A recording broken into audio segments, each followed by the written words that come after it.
Gatotkaca lahir atau Laire Gatotkaca. Terkadang juga berjudul Jabang Tetuko, lakon yang pastinya sangat terkenal. Dan hampir pasti setiap pecinta pewayangan Jawa sudah hafal dengan jalannya lakon Laire Gatotkaca. Tentunya dengan keberagaman sanggit yang ada. Berikut adalah ringkasan secara singkat lakon Laire Gatotkaca. Simak terus, jangan kemana-mana.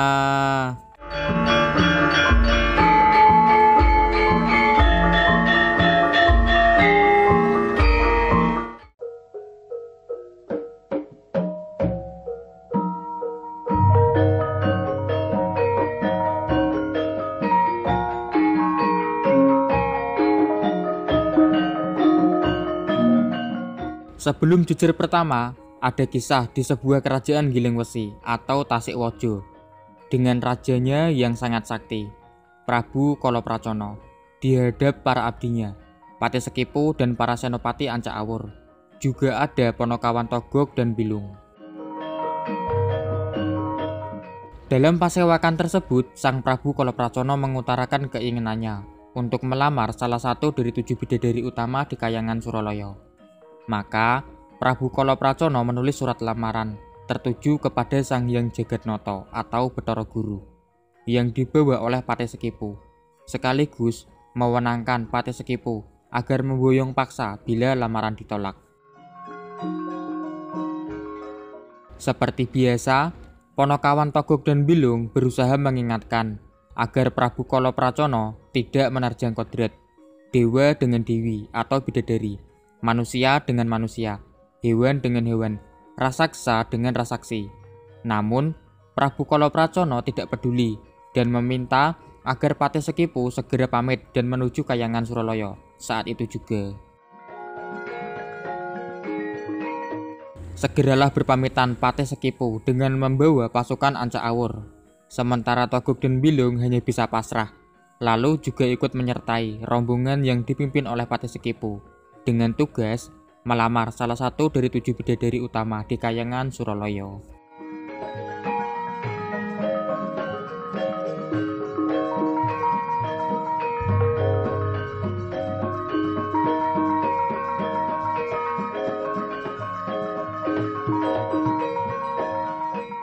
Jejer pertama adalah sebuah pasewakan di kerajaan Pringgondani.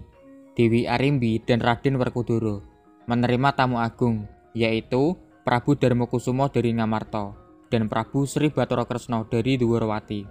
Juga hadir kembar Pandawa, Nakula dan Sadewa. Tidak ketinggalan Senopati Dwarawati, Raden Setyaki, tentunya selalu menyertai Sang Pamong, Semar Badranaya. Dalam pasewakan tersebut membicarakan putra dari Arimbi dan Werkudara yang diberi nama Tetuko atau Jabang Tetuko, Raden Tetuko, di mana sudah 1 tahun tali pusarnya belum bisa dipotong. Bahkan saat baru lahir, panah Pasopati, senjata cakra, dan kuku Panconoko tidak mampu memotong tali pusar dari Jabang Tetuko atau Raden Tetuko. Nah, saat ini Raden Janaka sedang bertapa di hutan Jatirokeh karena atas petunjuk dari Eyang Begawan Abiyasa di Pertapan Retawu, tali pusar Raden Tetuko hanya bisa dipotong menggunakan kayu Kastuba Mulya yang hanya tumbuh di Kahyangan saja. Maka dari itu, Janaka menjalani tapa brata untuk memperoleh kayu Kastuba Mulya. Prabu Sri Bathara Kresna yang mempunyai wawasan sangat tajam menjelaskan sudah saatnya Janaka mendapatkan hasil dari tapa bratanya, lalu mohon pamit untuk menjemput Raden Janaka.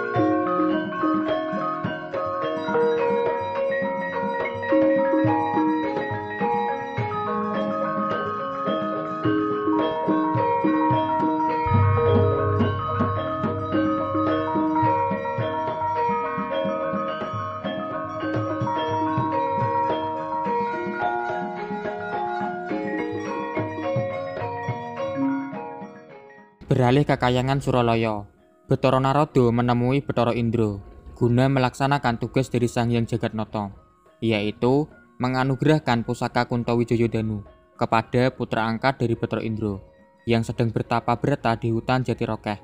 Dialah Raden Arjuna atau Raden Janaka. Tentunya Bathara Indra sangat senang akan hal tersebut.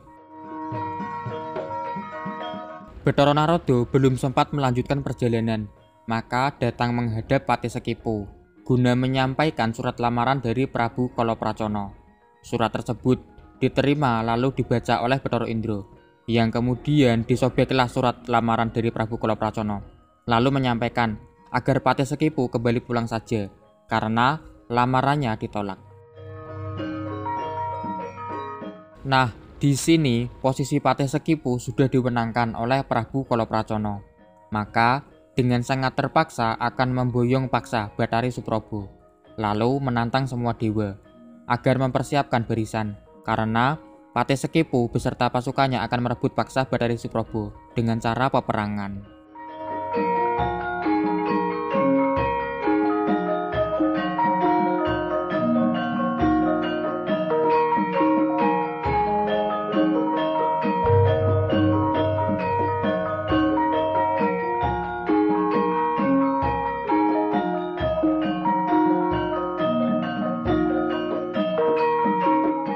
Pertempuran pun tidak terelakkan, dan singkat cerita, para dewa kewalahan menghadapi para raksasa yang dipimpin oleh Patih Sekipo, lalu memilih mundur untuk mencari bantuan dan menemui Bathara Narada. Maka, Bathara Narada bergegas menuju hutan Jatirokeh untuk memberikan pusaka Kuntawijayadanu, sekaligus mencari jago. Sementara Bathara Brahma dan Bathara Indra diminta untuk terus berjaga di gerbang Salomatangkep.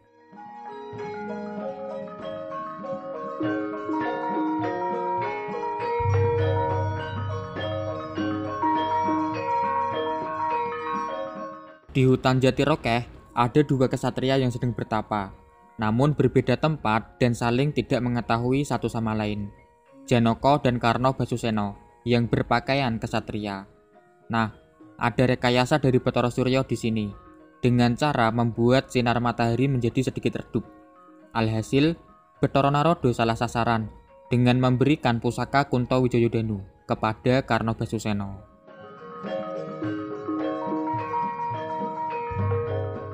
Setelah matahari kembali bersinar terang, barulah Bathara Narada bertemu Janaka, lalu menjelaskan telah memberikan Kuntawijayadanu kepada orang lain yang mirip Janaka.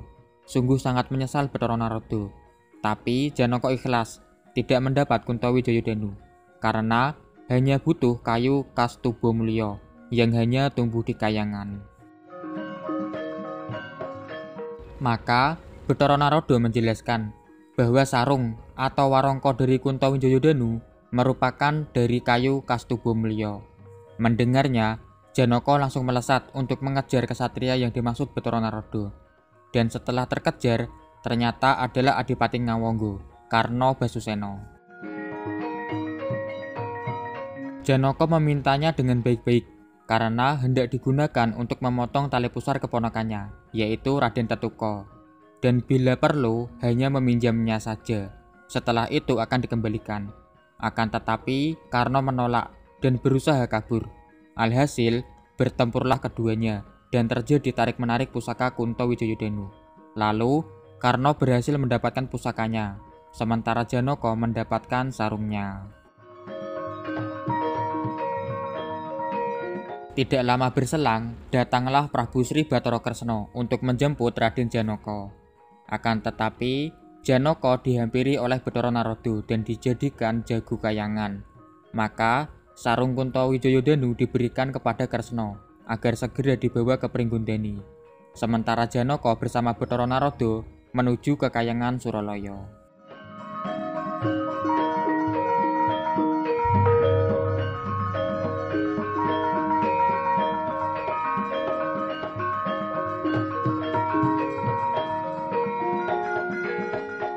Sesampainya di Kahyangan Suralaya, Janaka langsung berhadapan dengan pasukan Ancak-Awur Tasikwaja dan berhasil mengalahkan beberapa senopati. Hingga berhadapanlah Patih Sekipo dengan Janaka. Janaka digertak sampai terpental sangat jauh dan jatuh tak sadarkan diri di Padepokan Andung Sumawi, lalu diselamatkan oleh Dewi Endang Manohara untuk kemudian diobati oleh Resi Sidik Wacana.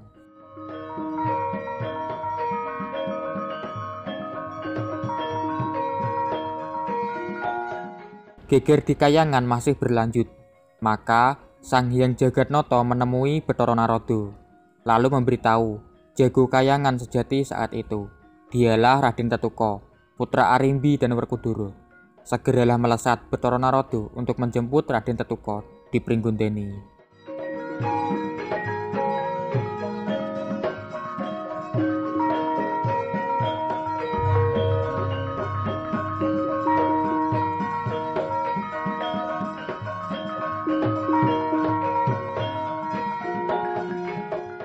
Di Pringgondani, suasana sedang bersukacita akan terpotongnya tali pusar Raden Tetuka.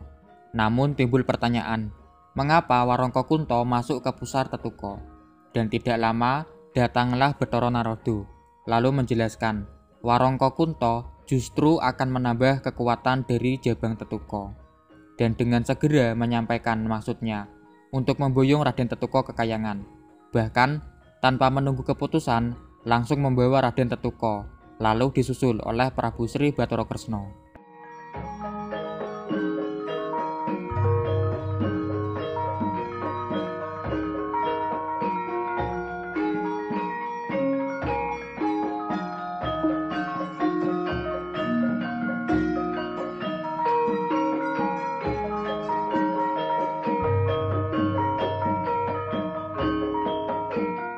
Sebelum dihadapkan dengan Patih Sekepo, Raden Tetuka terlebih dahulu digembleng dengan cara diceburkan ke dalam kawah Condrotimuka.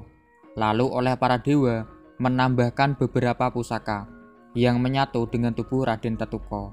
Maka Raden Tetuka seketika tumbuh menjadi remaja perkasa dan siap menghadapi Patih Sekepo. Singkat cerita, Raden Tetuka bertempur dengan Patih Sekepo. Apapun gerakan Patih Sekepo, maka Tetuka menirunya. Karena otot Tetuka sekuat kawat dan tulangnya sekeras besi, Patih Sekepo selalu kesakitan saat diserang oleh Tetuka. Hingga cara bertarung buta dikeluarkan. Patih Sekepo menggigit leher Tetuka. Maka Raden Tetuka membalas menggigit. Gugurlah seketika Patih Sekepo.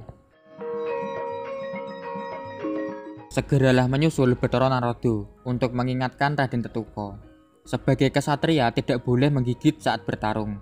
Lalu memotong gigi taring dari Raden Tetuka. Kemudian meminta agar Raden Tetuka tetap bersiap, karena pengacau utama akan segera datang. Benar saja, Prabu Kalapracana menyusul ke Kahyangan.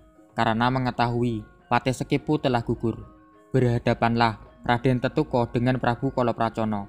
Pertempuran cukup sengit karena kesaktian Prabu Kalapracana. Tetuka cukup kewalahan hingga Tetuka melompat ke pundak Prabu Kalapracana. Lalu dengan sekuat tenaga menarik lehernya sampai putus. Gugur seketika Prabu Kalapracana.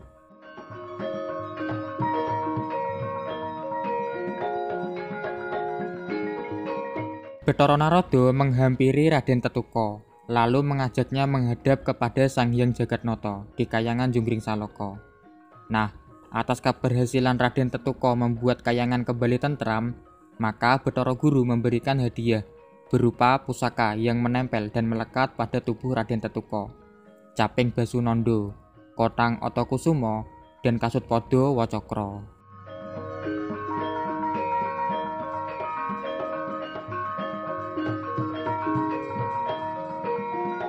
Kemudian juga memberi nama yang kelak pasti akan dikenal dan dikenang sepanjang masa.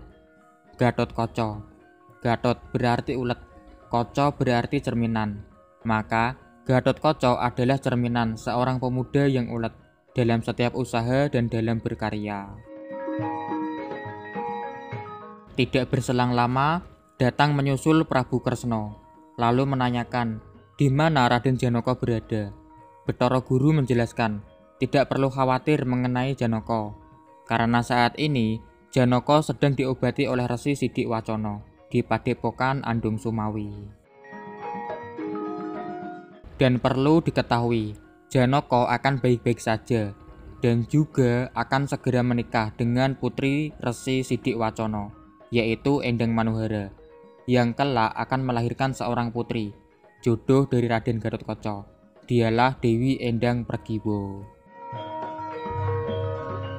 Mendengar penjelasan dari Bathara Guru, Prabu Sri Bathara Kresna pun lega, dan Gatotkaca sangat bahagia karena diberitahu jodoh oleh para dewa. Bathara Narada menyahut, urusan jodoh adalah rahasia yang maha kuasa. Dewa hanya sebagai perantara saja. Setelah dirasa cukup, Gatotkaca bersama Prabu Sri Bathara Kresna mohon pamit untuk kembali ke Pringgondani.